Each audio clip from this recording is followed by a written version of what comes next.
et bonjour et bienvenue à ce numéro du déconfinement gesticulé, puisque du coup c'est plus le confinement. La dernière fois on était à la révolution des jeunes turcs et c'était encore le confinement. Et le temps a un peu passé, je sais pas, j'ai dû avoir d'autres choses à faire. Mais surtout j'ai fini la vidéo en disant la prochaine fois je vous parlerai de 1936 et la révolution noire et rouge espagnole. Bon, j'ai juste oublié entre-temps 1910 Zapata et Pancho Villa au Mexique et 1917 avec un gars, là, Lénine. Voilà, donc du coup, avant de parler des Espagnols, on va quand même parler des Mexicains et des Russes. Et enfin, donc aujourd'hui du Mexique.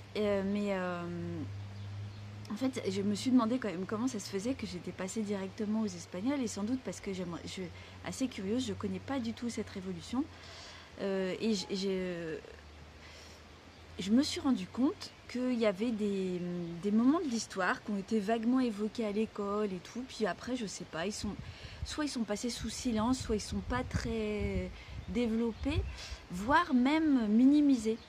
Et c'est vrai que finalement, j'ai presque l'impression que dans mon esprit, des dictatures comme celle de Salazar et Franco, c'était des petites dictatures en fait, hein, par rapport à de grosses dictatures, quoi. Enfin, il y a une espèce de, je sais pas, c'est assez étrange. Et je me suis même rappelé que voilà, la grosse blague en Italie, c'est du temps de Mussolini, les trains étaient à l'heure. Et finalement, comme si Benito Mussolini c'était un petit fasciste, hein, par rapport au gros Hitler, quoi. Comme si comme s'il avait, enfin voilà, comme si c'était moins grave, moins important. Et voilà, je sais pas trop à quoi c'est dû dans l'histoire. Pourquoi il y a des choses qui sont comme ça hiérarchisées. Pourquoi on se les imagine différentes. Pourquoi on minimise. En tout cas, je pense qu'on ne connaît pas assez notre histoire, mais quand je dis la connaître, c'est pas la savoir par cœur, apprise pour le jeu des 1000 francs. En plus, on la sait pas tripalement ce que ça veut dire, quoi. Alors là, la révolution mexicaine, moi, ça m'a parlé de plein de choses, et encore une fois, à chaque fois que je m'intéresse, enfin, je lis une partie de ce bouquin Révolution, là, coordonné par Mathilde Larère, je lis une nouvelle révolution, et à chaque fois, ça me fait penser à des choses contemporaines. Et puis, c'est aussi une révolution qui a été quand même extrêmement meurtrière et qui n'a pas été du tout facile. Donc une fois de plus, notre histoire, c'est aussi une histoire ensanglantée où il faut savoir ce que ça veut dire pratiquement, quoi, dans quoi on se lance et qu'est-ce qu'on risque dans l'histoire. En fait, donc 1910, c'est l'acte fondateur de la révolution au Mexique, qui a été, en fait, alors qu'on avait l'impression qu'il n'y avait qu'en Europe, qu'il y avait vraiment des révolutions, dans les Amériques, il n'y avait quasiment pas de monarchie, à part donc de Amérique du Nord, de ce qui allait devenir le Canada, et au Brésil, il n'y avait plus de monarchie, et il y avait énormément de misère, énormément de difficultés, notamment paysannes.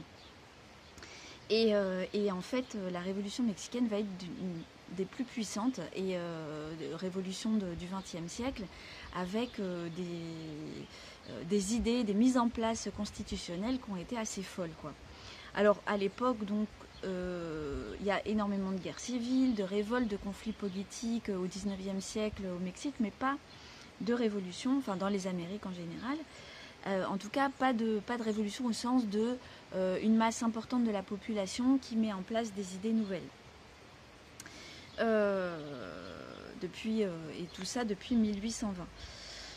Et donc, il y avait au Mexique un vieux général qui était au pouvoir depuis plus de 30 ans, qui avait assis son pouvoir sur une clientèle fidèle de propriétaires terriens, une armée bien fidèle et de grands patrons en général.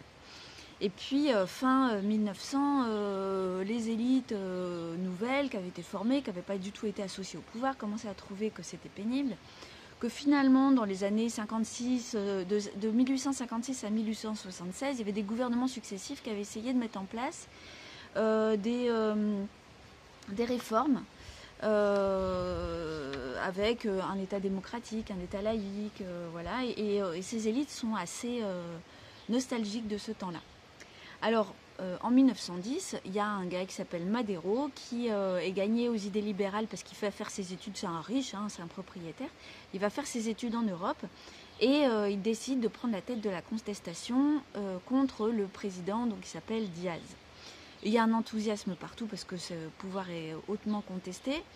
Et le 20 novembre 1910, il se présente aux élections, pardon.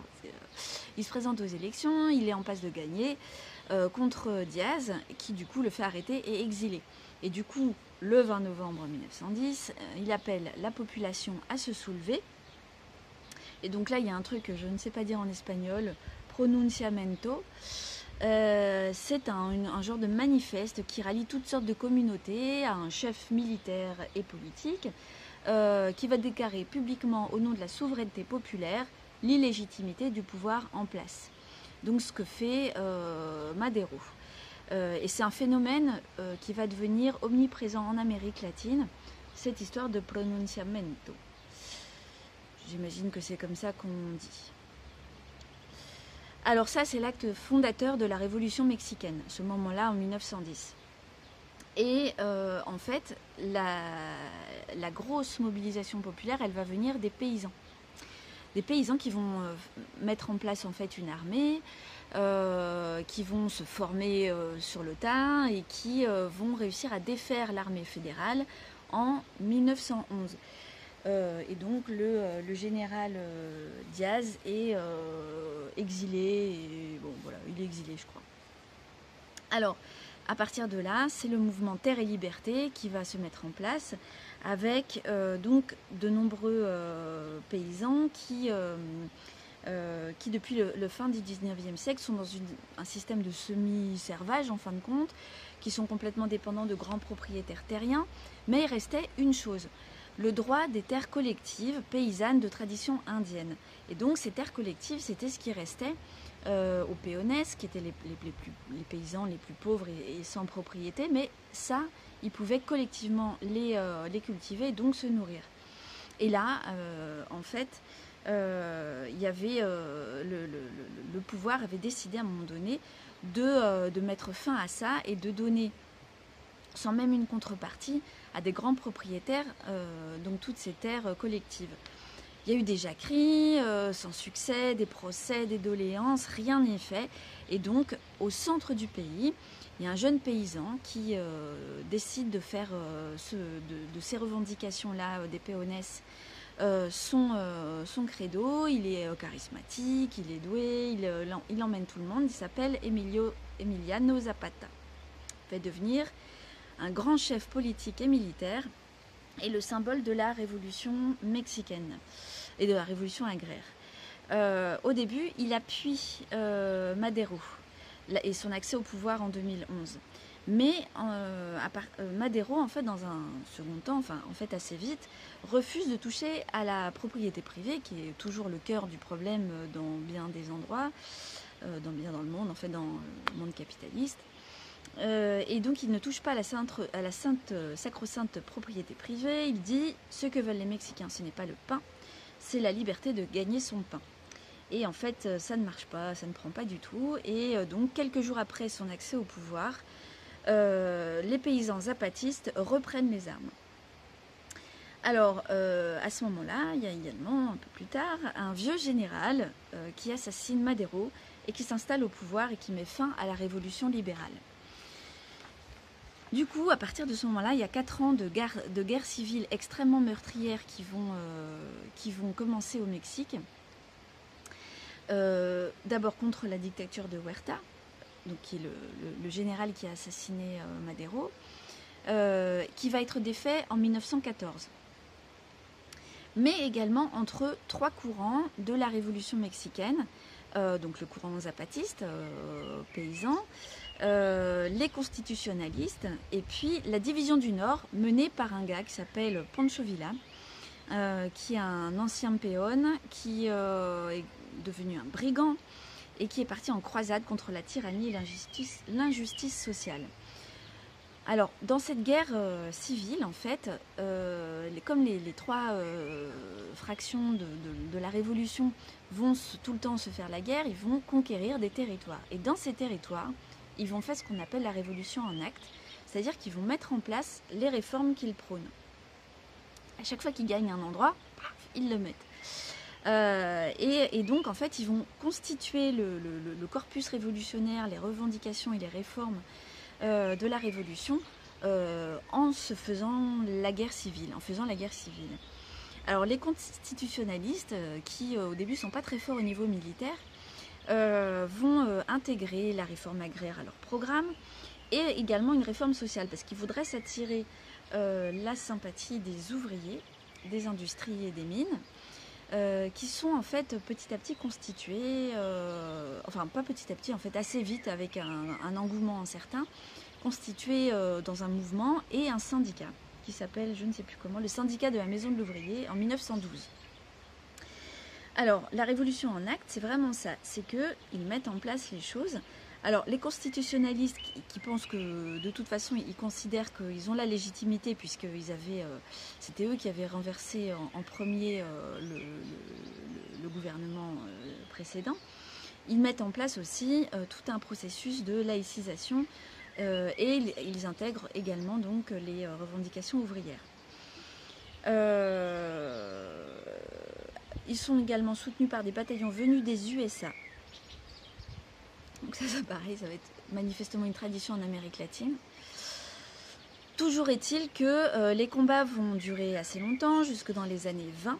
Mais en 1917 s'ouvre l'ère de l'institutionnalisation de la Révolution, où là, petit à petit, il y a une constitution, alors là, assez folle et complètement novatrice, enfin vraiment un truc qui avait encore jamais été fait, avec, ils reprennent les grands principes libéraux de ce qui avait été mis en place en 1857, et un état social avec la journée de 8 heures, rappelons-nous donc les revendications du 1er mai, l'interdiction du travail des enfants, le repos hebdomadaire, le salaire minimum, le congé maternité, l'égalité de salaire entre les hommes et les femmes, les indemnités de licenciement, un droit du travail très avancé.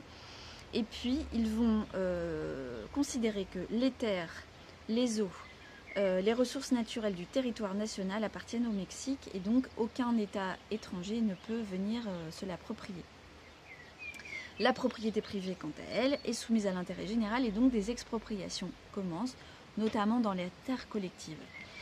Et donc, effectivement, là, on est quand même dans quelque chose d'assez fort, d'assez fou, qui ressemble vraiment à une révolution socialiste, qui pourtant ne va pas aboutir, puisque malgré la fin des combats, Zapata a été assassiné en 1919, en avril 1919, et Pancho Villa qui va mourir en 1923. En fait, c'est un groupe de militaires qui va garder le pouvoir, créer un parti unique et considérer en fait que la révolution c'est l'œuvre du parti unique et que le peuple, comme il est invité à participer au processus révolutionnaire, il est encadré par le parti, donc il n'y a pas de pluralisme. Il n'y a pas de pluralisme, c'est un régime autoritaire, mais qui en même temps va incontestablement mettre en place énormément de réformes sociales. Et donc toutes les avancées jusqu'en 1940, jusqu'en 1940, c'est la réforme agraire qui va être mise en place. Donc ce régime qui n'est pas pluraliste et qui n'est pas très démocratique, enfin en tout cas qui monopolise le pouvoir, va faire perdurer les réformes jusque dans les années 40. Voilà, le Mexique va rester un lieu de refuge pour tous les révolutionnaires, que ce soit, que je dise pas de bêtises, voilà, Sandino en 1929, Trotsky en 1937, Castro en 1955, les républicains espagnols, les guatémaltèques, enfin voilà, tout le monde va passer par le Mexique qui va rester un gros foyer de révolutionnaires. Voilà, donc j'ai failli rater cette belle histoire et ce beau moment de révolution. Et surtout, j'aurais pas découvert ce que c'était la révolution en actes, que je trouve assez Aujourd'hui, on ne sait pas comment dire le monde d'après, comment ça va se passer. On dirait faire encore des élections municipales, je sais pas quoi. Je sais même plus à quoi tout ça, ça va servir. Bah, finalement, la révolution en acte, se dire là où on est, pouf, on prend le pouvoir et on met en acte ce qui serait bien pour l'intérêt général, bah, je trouve que ça me parle bien. Voilà, on dit comme ça. Ce qui fait que donc on va toujours pas parler de la révolution de 1936 la prochaine fois, hein. On va quand même passer par la case russe en 1917. Donc déconfinez bien, prenez soin de vous et à bientôt.